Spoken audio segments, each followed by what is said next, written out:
For Celtic fans of a certain age, the name Bobby Evans will immediately bring to mind Billy Connolly chanting his name in the club's centenary video. But Evans was so much more than just this. He was an icon of the 1940s and 1950s, witness to some of the club's most celebrated moments, although was involved in some controversy too. This is his story. Born in Glasgow on the 16th of July 1927, Robert Evans grew up as a huge football fan. His entry into the sport came in school and boys' brigade games. Eventually, he moved on to junior football and turned out for different sides, including Pollock and St Anthony's. His performances at this level soon attracted attention from senior clubs. At this point, Bobby was playing as a forward, although later in his career he would become better known playing in deeper lying positions, both in the midfield and defence. Despite having interest from different clubs, it was Celtic Park where Evans would finally settle for the bulk of his playing career. In the midst of World War II, just after he turned 17, Evans put pen to paper for the Celts on the 23rd of July 1944.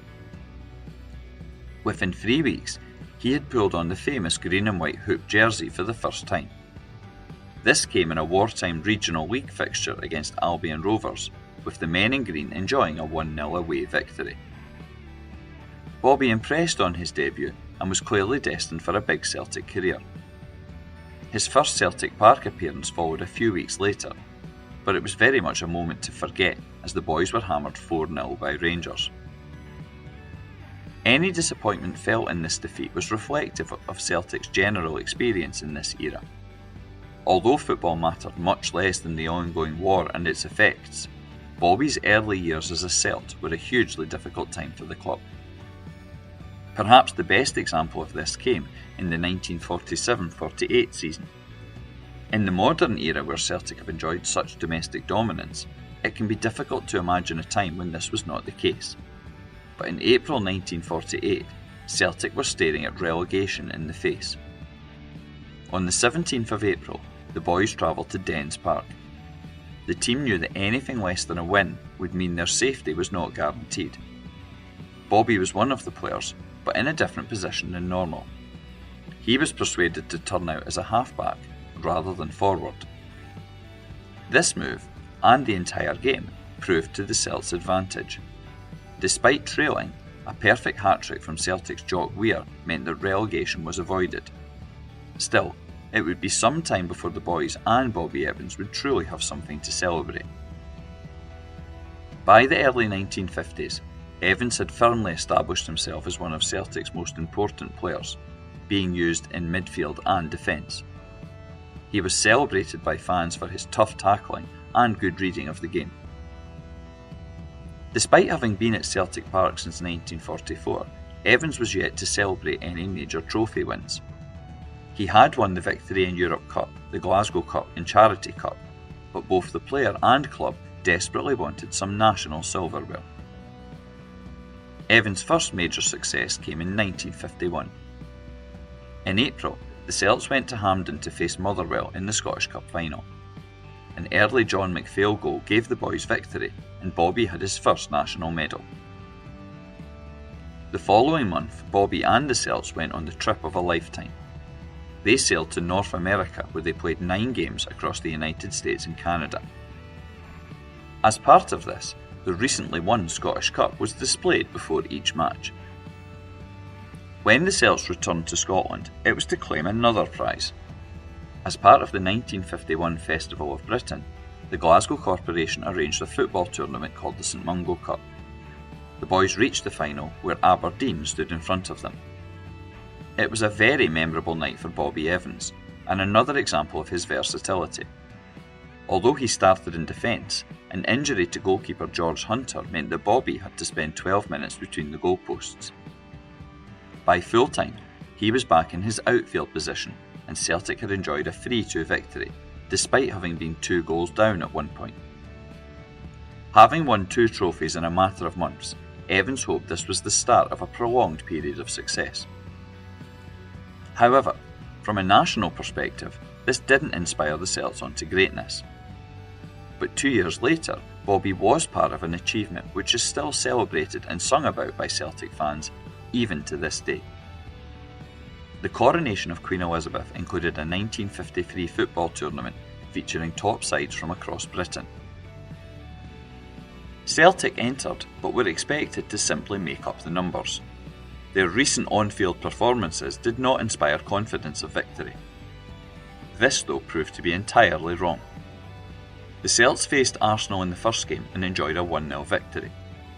Evans was singled out for his contribution, with one report saying, quote, "Arsenal must have thought a cyclone was at right half."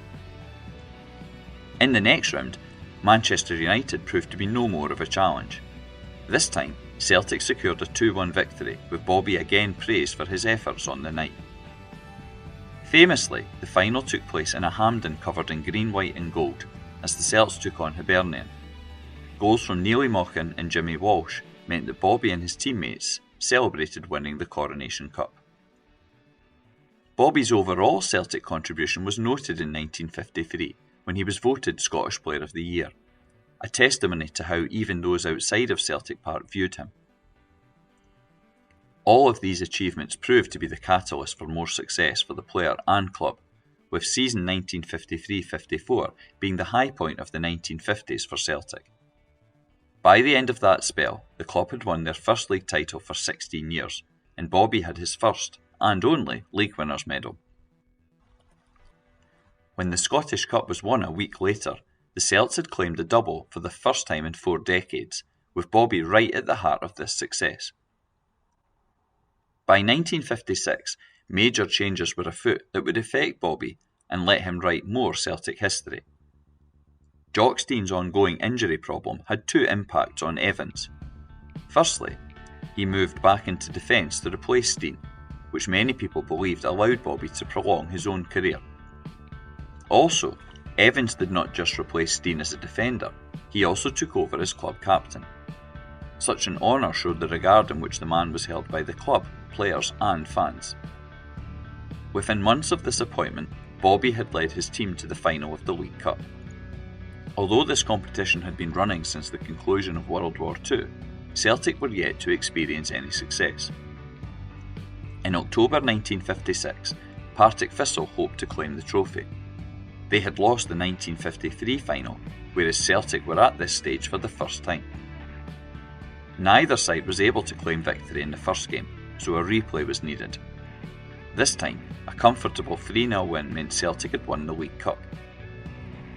Bobby became the first Celtic captain to hold aloft the trophy.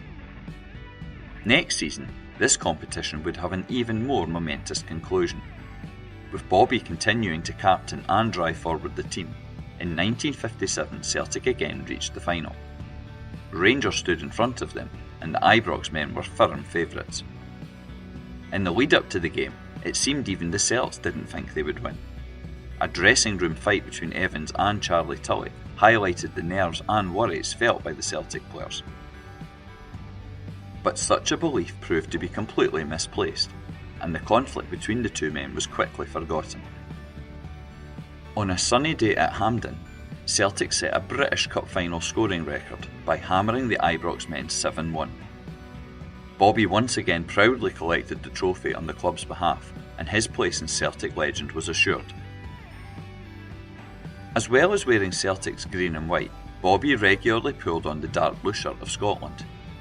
He made his international debut in October 1948 and went on to win 48 caps. This included playing all 3 Scotland games in the 1958 World Cup finals, captaining the side for the first of these. In addition, Evans represented the Scottish Football League 11 25 times, more than any other player, further illustrating his reputation across the Scottish game. As much as Bobby and the Celtic support had enjoyed defeating Rangers 7-1, this victory proved to be his last hurrah when it came to success. The next time Celtic won a national trophy was in 1965, following the return of Jock Stein to the club. By that time, Bobby Evans had long since moved on. His Celtic career ended in 1960, with his final game being a 3-3 league draw with St Mirren, despite the Celts having at one point led by 3 goals. Reflecting his age, Evans' influence had been on the wane. He even ended up in a newspaper argument with a supporter after he deliberately handled the ball during a Scottish Cup tie. His departure came amidst arguments and controversy. The Celtic board had promised to buy him a house, but then withdrew this offer, saying it was only to happen if he finished his career when still playing for the club. However, this was not the main problem. In 1960, Bobby was publicly named as a man who had tried to bribe a fellow player to throw a game. In this era, the rumours of bribes and players betting on matches in which they appeared were common. In fact, Bobby admitted that he had done so, but claimed it was said in humour. The issue was never fully resolved, and a cloud of suspicion remained over the ex-Celt, although people who watched Bobby or played with him always said they do not believe he would ever deliberately lose a game. After leaving Glasgow, Evans had something of a nomadic footballing experience, appearing for numerous clubs across different countries. Firstly, he headed south to the bright lights of London, where he spent a season at Stamford Bridge. Chelsea paid £12,500 to secure his signature. However, this proved to be only a temporary destination. He then moved to Newport Town, acting as player-manager, but by 1962 was back in Scotland. Evans turned out for Morton and also for Lanark, where he worked as a coach. His final footballing destination was Starks Park, and he helped Raith Rovers win promotion to Scotland's top flight before retiring in 1968.